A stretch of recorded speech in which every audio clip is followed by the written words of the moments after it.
Administración de bases de datos, programa logrado. Los temas a tratar serán arquitectura de una base de datos, tareas de un DBA, responsabilidades de un DBA, tipo de conexiones y seguridad en las bases de datos. Primero tenemos la arquitectura de una base de datos, la cual se puede dividir en tres: interno, conceptual y externo. El nivel interno es el que se describe como la estructura física de la base de datos, la cual mediante un esquema interno se maneja. Este esquema le permite, mediante un modelo físico, describir todos los detalles para el almacenamiento de la base de datos, así como los métodos de acceso.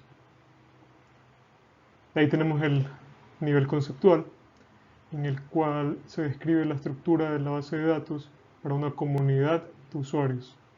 Puede ser una empresa, una escuela o una organización. Esto de aquí es mediante un esquema conceptual. Este esquema oculta ciertos detalles de las estructuras de almacenamiento, pero se concentra en describir las entidades, los atributos, relaciones, operaciones de los usuarios y restricciones. En este nivel de arquitectura se puede utilizar un modelo conceptual o un modelo lógico para especificar el esquema. Por último tenemos el nivel externo, que en este de aquí hay varios esquemas externos o vistas de usuario. Cada uno de estos describe la parte de base de datos que le interesa al grupo específico de usuarios y oculta el resto de partes que le interesan a otro grupo.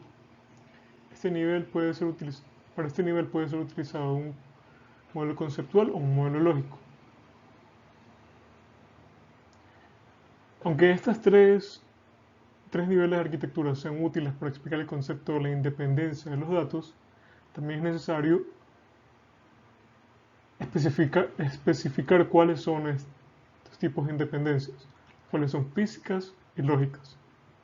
La independencia física es la que es capaz de modificar el esquema conceptual sin tener que alterar los esquemas externos ni los programas de la aplicación.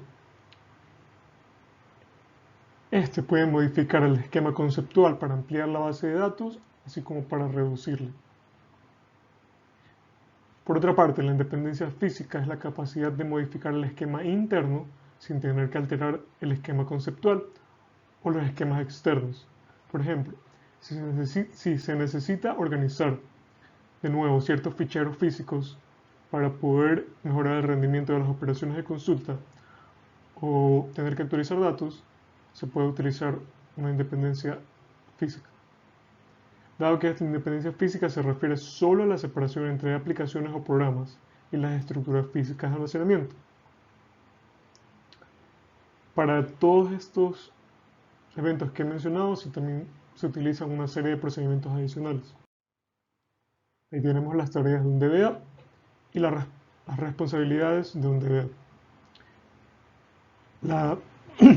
La principal tarea de un DBA es crear y mantener estándares y políticas de bases de datos. Para estos estándares se utilizan, para el diseño, la creación, y actividades de pruebas de datos, se necesitan estos estándares previamente establecidos. Y asimismo, el DBA debe manejar las habilidades y rendimientos de las bases de datos, saber cuándo se necesita más o menos de las bases de datos. Y asimismo, administrar los objetos de las bases de datos para poder alcanzar una utilización óptima, que no se esté desperdiciando memoria o espacios de la base de datos en lugares donde no se los necesita. Por otra parte, tenemos las responsabilidades. Las responsabilidades comienzan desde la instalación y el mantenimiento del software de la base de datos, así mismo como la extracción, transformación y carga de datos. Tiene que ser especializado en manejo de datos, tiene que asimismo realizar el respaldo y la recuperación de bases de datos y tener el conocimiento de saber cómo hacerlo. Y también los temas que vienen con la seguridad, la autenticación, el monitoreo y el troubleshooting. Saber cómo resolver problemas que le ocurran al servidor de la base de datos o la base de datos como tal. Los tipos de conexiones con el que me he basado para esto es con el Toad de Oracle, en el cual existen tres, que es la directa, la TNS y la DLAP. La conexión directa, como dice su nombre, es hecha desde el computador del cliente y para esto se utiliza un nombre de usuario, una contraseña, un host, un port, un service name. Esto lo debe establecer cómo se va a conectar, qué se va a utilizar para conectar y más. Esto es directamente entre el cliente y Oracle. Ahí tenemos el tipo de conexión TNS, que este trabaja con el archivo TNS names.ora. Este de aquí viene directamente en Oracle. Y de este archivo se necesita la información que es el nombre del alias, el protocolo de red, el puerto de red y el nombre del servicio del servidor de la base de datos para la base de datos de destino. Por último tenemos la conexión DLAP, que esta de aquí no utiliza ningún archivo creado por Oracle, sino un archivo creado a necesidad del cliente, que sería un LDAP descriptor. Para la seguridad en las bases de datos se tiene que entender que comienza, como en todo, desde la parte física. Sin importar que tengamos nuestro servidor de base de datos on-premise o lo tengamos en la nube, estos deben estar siempre en un ambiente seguro y controlado tanto climatológicamente, que no pueda entrar agua, no esté en un lugar de altas temperaturas, como un lugar controlado del acceso de personas.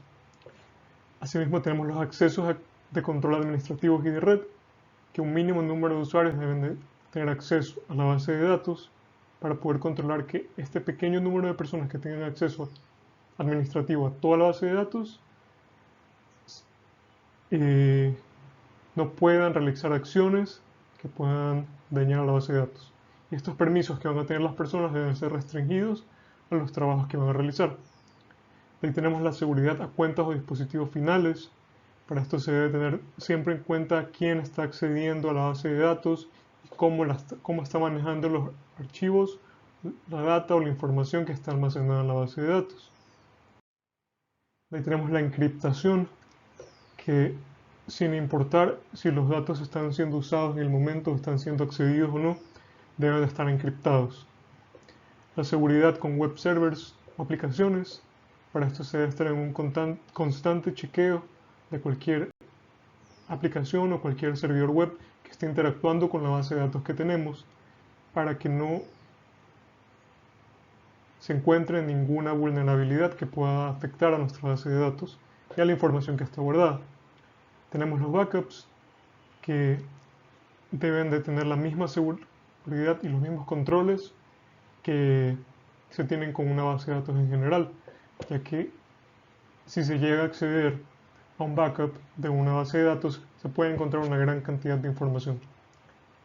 Por último tenemos las auditorías, que esto sería tener un log de todos los accesos al servidor de la base de datos o el sistema operativo, con las acciones o las operaciones realizadas, con los accesos a cierta información o a ciertas tablas que se necesitan, porque solo aquí se puede descubrir si es que alguien ha accedido a la base de datos y ha